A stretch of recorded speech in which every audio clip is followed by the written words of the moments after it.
नमस्कार दोस्तों, मैं योगेंद्र मिश्रा आपका अपने चैनल पर स्वागत करता हूं। आज का हमारा विषय है पाप कर्तरी योग और शुभ कर्तरी योग। मित्रों, ज्योतिष के अंतर्गत जब हम जन्म कुंडली का अध्ययन करते हैं, कुंडली का फलित करते हैं, गणना करते हैं, तो कुंडली में शुभ और अशुभ दोनों प्रकार के योगों को देखते हैं और इन्हीं योगों के आधार पर व्यक्ति के जीवन में आने वाली अच्छी और बुरी दोनों प्रकार की घटनाओं का पता चलता है। इन योगों से व्यक्ति के सुख और दुख का पता चलता है। मित्रों, एक जन्म कुंडली बना के मैं चार्ट पेपर पे आपके सामने लाया हूँ। ये लग्न लिखा हुआ है। मित्रों, जो लग्न होता है वो हमारे कुंडली का पहला भाव होता है। लग्न को कुंडली का पहला भाव माना जाता है। लग्न कुंडली का आधार होता है, कुंडली की आत्मा होती है। लग्न का मतलब होता है हम स्वयं, हमारा संपूर्ण शरीर। तो लग्न को पहला भाव माना जाता है। लग्न पहला भाव होता है, ये दूसरा भाव, ये तीसरा भाव, ये चौथा भाव, ये पांचवा भाव, ये छठा भाव, ये सातवां भाव, ये आठवां भाव, ये नौवां भाव, ये 10वां भाव, ये 11वां भाव और मित्रों ये 12वां भाव। तो जन्म कुंडली में 12 भाव होते हैं और इन भावों को 1 2 3 4 5 6 7 8 9 10 11 12 इस प्रकार से गिना जाता है। इस प्रकार से इन भावों को देखा जाता है। मित्रों, पहला भाव, चौथा भाव, 7वां भाव और 10वां भाव, ये केंद्र के भाव हो गए। मित्रों, पहले भाव को केंद्र का भाव कहते हैं, चौथे भाव को केंद्र का भाव कहते हैं, 7वें भाव को केंद्र का भाव कहते हैं और 10वें भाव को केंद्र का भाव कहते हैं। केंद्र के भाव को विष्णु स्थान कहते हैं। 5वां भाव और ये 9वां भाव, ये त्रिकोण के भाव हो गए। 5वें भाव को और 9वें भाव को त्रिकोण का भाव कहते हैं। महाशुभ परम शुभ भाव होते हैं। मित्रों, छठा भाव, 8वां भाव और 12वां भाव, ये त्रिक भाव हो गए, खराब भाव हो गए, अशुभ भाव हो गए। छठा, 8वां और 12वां। और मित्रों, जन्म कुंडली में हमारे 12 भाव होते हैं और 9 ग्रह होते हैं। मित्रों, तो 9 ग्रहों में जो शुभ ग्रह होते हैं, देवगुरु बृहस्पति, चंद्रमा, शुक्र और बुध, ये शुभ ग्रहों की श्रेणी में गिने जाते हैं। इनको शुभ ग्रह माना जाता है। देवगुरु बृहस्पति को, चंद्रमा को, शुक्र को और बुध को शुभ ग्रह माना जाता है। शनि, सूर्य, मंगल, राहु, केतु, इनको अशुभ ग्रह माना जाता है।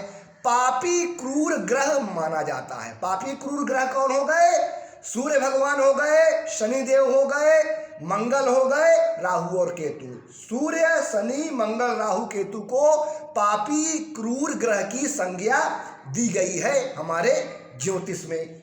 पाप कर्तरी योग, आज जो हमारी चर्चा चल रही है मित्रों, वो पाप कर्तरी योग पे चल रही है। पाप कर्तरी योग एक अशुभ योग होता है जो किसी भी ग्रह अथवा भाव की फल देने की क्षमता को प्रभावित करता है। एक तरीके से बंधन का कार्य करता है, रोकने का कार्य करता है पाप कर्तरी योग। कर्तरी का अर्थ होता है काटना या कुतरना। कर्तरी का अर्थ होता है काटना या कुतरना। इस प्रकार कर्तरी को एक प्रकार से कैंची कहा जा सकता है जो किसी भी चीज को काटने में काम आती है। उसी प्रकार पाप कर्तरी योग किसी भी भाव, पाप कर्तरी योग किसी भी भाव या ग्रह के फलों को काट देता है, अर्थात उसके फलों में कमी कर देता है। पाप कर्तरी का मतलब पापी और काटने वाला। पाप कर्तरी का मतलब होता है पापी और काटने वाला। जन्म कुंडली में जन्म कुंडली में जब किसी भाव के आगे वाले भाव और पीछे वाले भाव में पापी क्रूर ग्रह बैठते हैं तो पाप कर्तरी योग का निर्माण होता है मित्रों। जब जन्म कुंडली में किसी भाव के आगे और पीछे वाले भाव में पापी क्रूर ग्रह बैठ जाते हैं, स्थित हो जाते हैं, तो उस भाव के फल हमें बहुत संघर्ष और परेशानी से प्राप्त होते हैं मित्रों। मतलब कोई भी भाव है, जन्म कुंडली में 12 भाव होते हैं, किसी भी भाव में। अब मैं उदाहरण के लिए आपको बता रहा हूं मित्रों, चार्ट पेपर में ये मेष लग्न की कुंडली बना के मैं एक चार्ट पेपर पे लाया हूं मित्रों, जो आपके सामने है। चौथा भाव है मित्रों, इस चौथे भाव में मान लीजिए कि देवगुरु बृहस्पति बैठे हैं। मैं लिख दे रहा हूं मित्रों, चौथे भाव में देवगुरु बृहस्पति बैठे हुए हैं, बृहस्पति। और बृहस्पति के आगे वाले घर में शनि देव बैठ जाएं और पीछे वाले घर में जो है सूर्य देव बैठ जाएं, तो ये पाप कर्तरी योग में आ गए मित्रों। देवगुरु बृहस्पति जो है वो पाप कर्तरी योग में हो गए, क्योंकि इनके आगे जो है वो शनि देव बैठे हैं और इनके पीछे वाले भाव में सूर्य देव बैठे हैं, और दोनों पापी क्रूर ग्रह हैं। सूर्य को, शनि को, राहु को, केतु को और मंगल को पापी ग्रह कहा गया है। बृहस्पति को, चंद्रमा को, शुक्र को, बुध को शुभ ग्रह कहा गया है। तो मेष लग्न की इस कुंडली में मित्रों आप देखिए, देवगुरु बृहस्पति चौथे भाव में विद्यमान है, बैठे हुए हैं, और उनके पीछे तीसरे भाव में सूर्य देव बैठे हैं और उनके आगे पांचवें भाव में शनि देव बैठे हैं। तो कंप्लीट पाप कर्तरी योग बन गया मित्रों। तो इसमें क्या होगा, देवगुरु बृहस्पति के जो शुभ फल होते हैं वो कम हो जाएंगे, समाप्त हो जाएंगे। मतलब चौथे भाव के जो शुभ परिणाम है, शुभ रिजल्ट हैं, वो नष्ट हो जाएंगे या कम हो जाएंगे। इस योग में शर्त यह है कि किसी भाव के आगे, इस योग में शर्त यह है कि किसी भाव के आगे और पीछे वाले भाव में सिर्फ क्रूर एवं पापी ग्रह स्थित होने चाहिए, तभी ये योग बनता है मित्रों।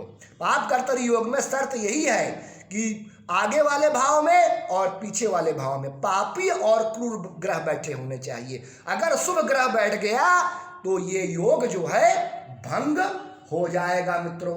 अगर किसी भाव के आगे और पीछे वाले भाव में पापी क्रूर ग्रहों के साथ कोई सौम्य ग्रह, शुभ ग्रह भी बैठा हो तो ये दोष नहीं लगता या इस दोष का प्रभाव कम हो जाता है मित्रों। तो ये होता है पाप कर्तरी योग, कैंची योग भी इसको जो है बहुत सारे विद्वान बोलते हैं, क्योंकि जिस भाव में भी ये योग बनता है और उस भाव में जो भी ग्रह बैठा होता है उसके सारे शुभ फल जो है मित्रों वो कम हो जाते हैं। जिस भाव में पाप कर्तरी योग बन रहा हो, यदि उस भाव में कोई ग्रह बैठा हो तो वह ग्रह भी पाप कर्तरी के दोष में आ जाता है मित्रों। एक तो भाव से बन सकता है, मान लीजिए दसम भाव है, अब ये दसम भाव है तो दसम भाव के आगे जो है राहु बैठ जाए और दसम भाव के पीछे जो है क्या कहते हैं शनि बैठ जाए या मंगल बैठ जाए, तो ये भाव जो है पाप कर्तरी में आ जाएगा। तो इस दसम भाव के जो शुभ परिणाम होंगे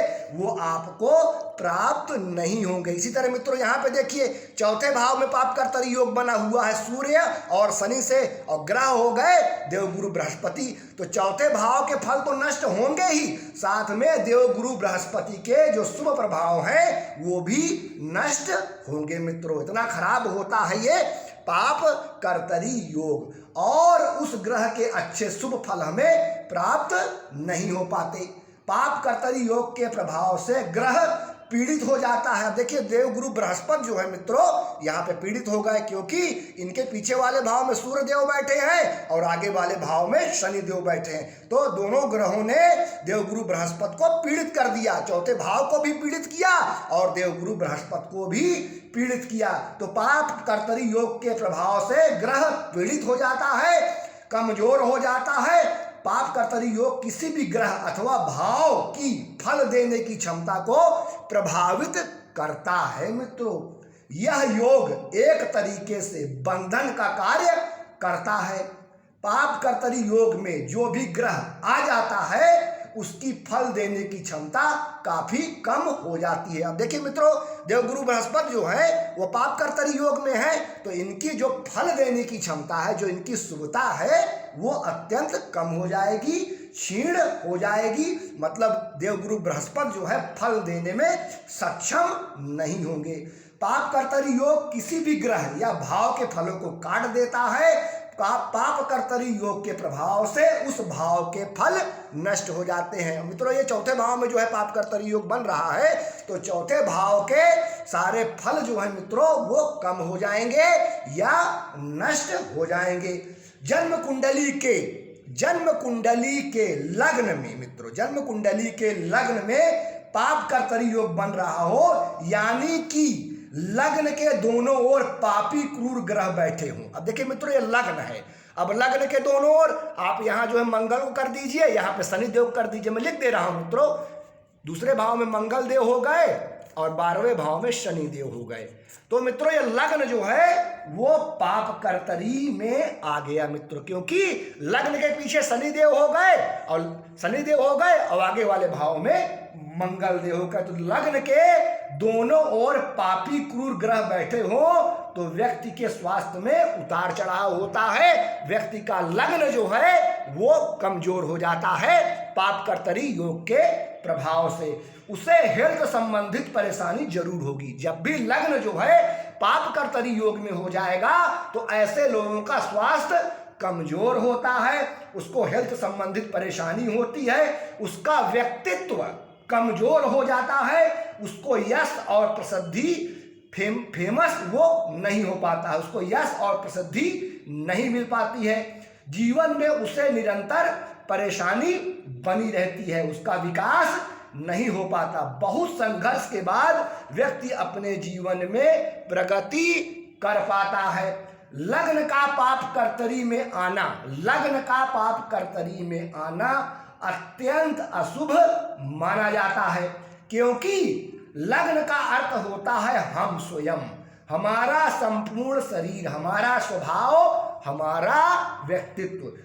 क्योंकि लग्न अगर कमजोर होगा तो हम कमजोर होंगे, हमारी उन्नति और हमारा विकास प्रभावित होगा, हमारा हेल्थ प्रभावित होगा, हमारा व्यक्तित्व प्रभावित होगा और हमारा विकास भी प्रभावित होगा। लग्न के पीड़ित होने से हमारी पर्सनालिटी कमजोर हो जाएगी, हमारी हेल्थ कमजोर रहेगी और स्वास्थ्य हमारा प्रभावित होगा। मित्रों, जन्म कुंडली के धन भाव में अगर पाप कर्तरी योग बन रहा हो, मित्रों जन्म कुंडली के धन भाव में पाप कर्तरी योग अगर बन रहा हो तो जीवन में आर्थिक पक्ष को लेकर संघर्ष की स्थिति बनती है। व्यक्ति के जीवन में धन को लेकर बहुत उतार चढ़ाव आते हैं। व्यक्ति को धन की समस्या बराबर बनी रहती है।